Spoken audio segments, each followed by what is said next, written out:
បាទគ្រប់ក៏ដូចជាសួស្តីទៅកាន់ពុកម៉ែបងប្អូនទាំងអស់គ្នាមួយចាស់មួយថ្មីទាំងអស់ហើយថ្ងៃនេះយើងមកមានអីវ៉ាន់អីបងប្អូនមើលឲ្យមើលអញ្ចឹងណាថ្ងៃនេះយើងមានជុង3ត្បូងរូបខ្លំ4បងប្អូនហើយសម្រាប់បងប្អូនចង់បានអីអាចឆាតមកបានហើយបងប្អូននៅក្នុង YouTube អីបងប្អូនអាចខមមកលេខទូរស័ព្ទខ្ញុំបានបងប្អូនឬក៏លេខ Telegram របស់ខ្ញុំ088 50 85 8 50ហើយអានេះឈុតមកចឹងបងប្អូននេះឈុត VIP បងប្អូនមើលបាននេះជុងវាពណ៌ស្រូវពណ៌ស្មៅអញ្ចឹងណាពណ៌បៃតងហើយមើលបានឈុតវាមួយឈុតចឹងបងប្អូនចង់បានឈុតក៏បានចង់បានតែរូបក៏បានចង់បានតែជុងក៏បានខ្ញុំមានលក់ទាំងអស់អញ្ចឹងណាបងប្អូន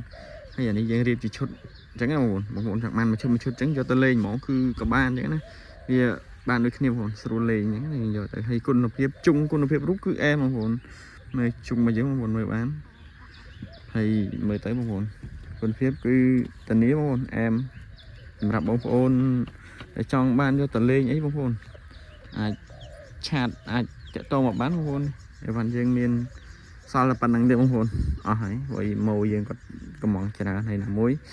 រូបរបស់យើងគឺវាអស់ហើយបងប្អូនសល់តែប៉ុណ្្នឹងទេបើជុងនៅមានបងប្អូនជុងបងប្អូនអាចកំងបានដោយសារជុងខ្ញុំនៅខ្សែធ្វើបានអញ្ចឹងណាហើយសម្រាប់រូបគឺ